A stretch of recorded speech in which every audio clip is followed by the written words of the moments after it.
som umuligt at tænke, når man sidder på knæ og er lænket som et fæ. I alle disse år, hvordan og hvornår får jeg chancen for at klippe mit hår?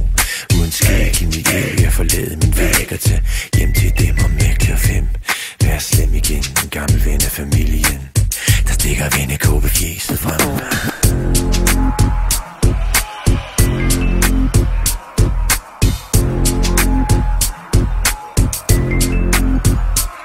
Og det kan da godt være, at 2 børn får gode idéer, overser måske en smule skidt karakter, glemmer at fokusere, indesnære i mere end et frikvarter. Giv mig klaver.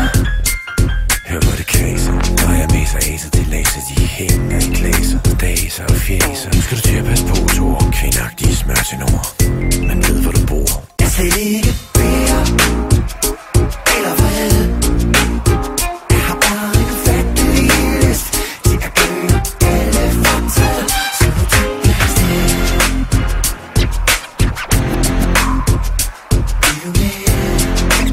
Hvad er den af?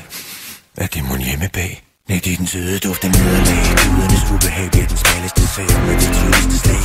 Tænker jeg juledage tilbage i mørke og klapper kære, der desværre svært. Hey Odin, du vil grine din ruine, lille inder og dørkanin, der ryster sig med krøster, når jeg forlyster mig. Hvem er man trængt op i en krog på tilbagetog, guddommeligt sprog sammen gå. Snart begynder en ny epoke med en fyr, der hedder Loke.